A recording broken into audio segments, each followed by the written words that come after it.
அஸ்ஸலாமு அலைக்கும். இன்றைய முஸ்லீம் சமூகத்தினுடைய இன்றைய நிலைமை என்னவென்றால், முஸ்லீம் சமூகத்துக்கு ஏற்பட்டிருக்கின்ற அச்சுறுத்தல் நிலை. இந்த அச்சுறுத்தலினால் முஸ்லீம் சமூகம் என்றும் இல்லாத வகையிலே உளரீதியான பாதிப்புகளுக்கு உள்ளாக்கி இருக்கிறார்கள்.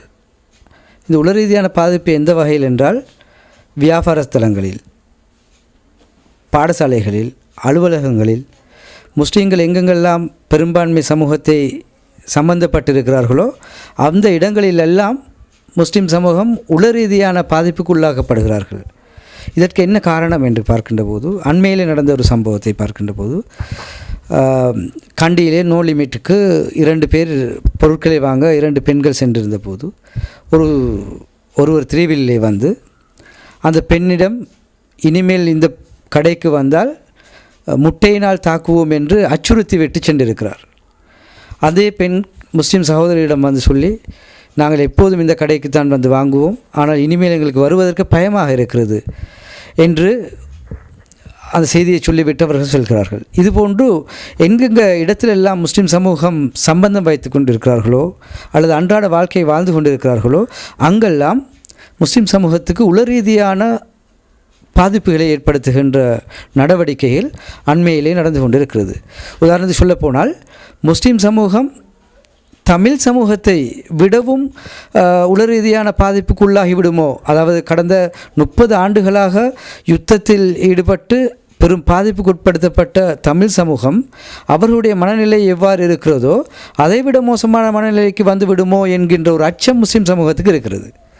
இந்த உளரீதியான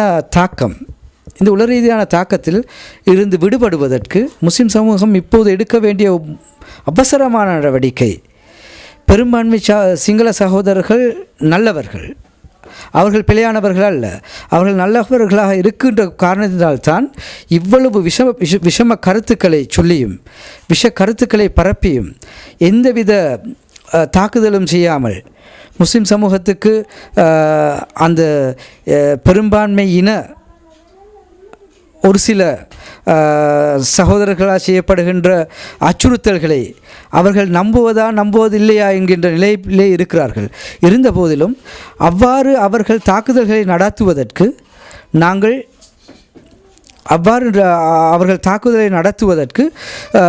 ஒரு நிலை இருக்கிறதா என்று நாங்கள் பார்க்கின்ற போது அவ்வாறான தாக்குதல்கள் நடைபெறாது. ஆனால் முஸ்லீம் சமூகம் மிகவும் உளரீதியான உற்சாகமான நிலையில் இருக்க வேண்டிய ஒரு காலகட்டம். உடனடியாக பெரும்பான்மை சமூகத்திடம் சென்று இதற்கான விளக்கங்களை சொல்ல வேண்டிய ஒரு தருணம் தான் இது. அதனால் நாங்கள் அஞ்சுவதோ அல்லது உளரீதியான பாதிப்புகளுக்கு உள்ளாகி இன்னும் ஒரு பாதிப்பை ஏற்படுத்தி கொள்ளாமல் முஸ்லீம் சமூகம் உடனடியாக என்னென்ன வளங்கள் இருக்கிறதோ அத்தனை வளங்களையும் பயன்படுத்தி எமக்கும் பெரும்பான்மை சிங்கள சகோதரர்களுக்கும் இடையிலே இருக்கின்ற நல்லுறவை இன்னும் வலுப்படுத்த வேண்டும். அதிலே விரிசல்கள் ஏற்படுவதற்கு சந்தர்ப்பம் அளிக்கவே கூடாது. ஏனென்றால் நாங்கள் இதற்கு பதில் சொல்லாத வரைக்கும் அவர்கள் அந்த விஷ கருத்துக்களை நம்புவதற்கு வாய்ப்பு ஏற்பட்டுவிடும். நாங்கள் நிச்சயமாக இதற்குரிய பதிலை அவர்களுக்கு உடனடியாக சொல்ல வேண்டும். சொல்லாமல் தயங்கிக் கொண்டிருக்கின்ற காரணத்தினால் இந்த விஷம கருத்துக்களை அவர்கள் கொஞ்சம் கொஞ்சமாக உள்வாங்கி எவ்வாறு ஒரு உடலை கேன்சர் நோய்க்கு உட்பட்டவர் ஒரு உடம்பு எவ்வாறு பாதிக்கப்படுமோ அவ்வாறு ஒரு சமூகம் பாதிக்கப்படக்கூடியதாக ஆகிவிடும். அந்த காரணத்தினால் உடனடியாக சிங்கள பெரும்பான்மை சமூகத்துக்கும் முஸ்லிம் சமூகத்துக்கும் இருக்கின்ற நல்லுறவை பேணுவதற்கு, அதை பாதுகாப்பதற்கு, அதில் ஏற்படுகின்ற பிரச்சனைகளை அல்லது சீர்கேடுகளை நிவர்த்தி செய்வதற்காக உடனடியாக பெரும்பான்மை சிங்கள சகோதரர்களிடம் சென்று நாங்கள் ஏதோ ஒரு வகையிலே இதை விளங்க வைக்க வேண்டியது எமது இப்போதைய அவசர தேவையாகும். இதை விளங்க வைக்கவில்லை என்று சொன்னால் நிச்சயமாக அன்றாட வாழ்க்கை மிகவும் மோசமான நிலைமைக்கு ஆளாகிவிடும். அன்றாட வாழ்க்கையில் மிகவும் பாதிப்புகளை ஏற்படுத்தக்கூடியதாக அமைந்துவிடும். உதாரணமாக சொல்லப்போனால், நான் பாடசாலைக்கு செல்கிறோமாக இருந்தால் இந்த பெரும்பான்மை சமூகத்திலே இருக்கின்ற இஸ்லாமிய விரோத சக்தி அவர்களுடைய பாடசாலையை பயன்படுத்துகிறார்கள், அவர்களுடைய மதத்தலங்களை பயன்படுத்துகிறார்கள். அங்கு இருக்கின்ற சிறுவர்களுக்கும் பெரியார்களுக்கும் விஷம கருத்துக்களை கொடுத்து முஸ்லீம் சமூகத்தை பற்றிய பிழையான தகவலை கொடுப்பதன் காரணமாக அன்றாட உறவு பாதிக்கப்படுகிறது. இதனால் முஸ்லிம் சமூகம் உள ரீதியான பாதிப்புக்கு உள்ளாக்கப்படுவது மட்டுமின்றி பெரும் ஒரு சந்தேகமான ஒரு அச்சுறுத்தலான சூழலுக்கு ஆளாகப்படும். அவை இலங்கையை பொறுத்த மட்டிலே மிகவும் மோசமான ஒரு சூழ்நிலை முஸ்லிம் சமூகத்துக்கு வந்து கொண்டிருக்கிறது. இந்த சூழ்நிலையிலிருந்து விடுபடுவதற்கு இலங்கை முஸ்லிம்கள் எல்லோரும் ஒன்றுபட்டு பெரும்பான்மை சமூகத்துக்கு உடனடியாக இதன் விளக்கத்தை சொல்ல வேண்டும். விளக்கத்தை சொல்வதற்கு தயங்கும் ஒவ்வொரு நிமிடமும் எமக்கு ஆபத்தான நிமிடமாகவே கருதப்படும்.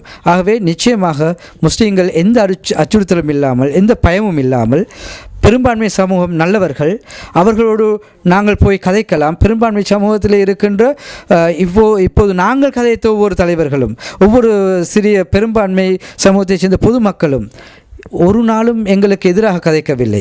எங்களுடைய நல்ல விடயங்களைத்தான் அவர்கள் சொல்லிக் கொண்டிருக்கிறார்கள். ஆனால் நாங்கள் இதுக்கு பதில் சொல்லாத வரைக்கும் அவர்களுடைய விஷம கருத்துக்கள் நாள் கொஞ்சம் உள்வாத்து உங்கள் பற்றி அவர்கள் என்ன விபரீதங்களை ஏற்படுத்த வேண்டும். உதாரணமாக பொருளாதார ரீதியாக வியாபார ரீதியாக முஸ்லிம் சமூகத்தை சீரழித்து அவர்கள் வியாபாரத்தை சீர்குலைத்து ஒரு பின்தங்கிய சமூகமாக மாற்ற நினைக்கிறார்கள். ஆனால் உடனடியாக அது நடைமுறைப்படுத்தப்பட்டுவிடும். அது நடைமுறையில் வந்தால் முஸ்லீம்கள் நிச்சயமாக எந்த சவாலையும் எதிர்கொள்ள முடியாதவர்களாக ஆகிவிடுவார்கள். ஆகவே முஸ்லீம் சமூகம் உடனடியாக இந்த எம்மை பற்றி பரப்பப்பட்டிருக்கின்ற இந்த விஷம கருத்துக்களுக்கு உடனடியாக பெரும்பான்மை சமூகத்திடம் சென்று பதில் சொல்வதற்கு பின்வாங்காமல் செய்ய வேண்டும். இது உடனடி தேவையாக இருக்கிறது. உளவள ரீதியிலே பிரச்சனைகள் வருகின்ற போது உடனடியாக அது கவுன்சிலிங் முறையில்தான் அதற்குரிய நடவடிக்கைகளை எடுப்பார்கள், அதற்குரிய தீர்வுகளை காண்பார்கள். உள்ளத்திலே ஏற்படுகின்ற பிரச்சனைகளை வேறு விதமாக சொல்லி தீர்க்க முடியாது. அவர்கள் உள்ளத்திலே அந்த சந்தேகங்களை தீர்க்க வேண்டும். அந்த வகையிலே முஸ்லிம் சமூகம் உடனடியாக செய்ய வேண்டிய வேலை பெரும்பான்மை சமூகத்திடம் சென்று உடனடியாக இந்த சந்தேகங்களை களைய வேண்டிய வேலை திட்டத்தை இப்போதிலிருந்தே ஆரம்பிக்க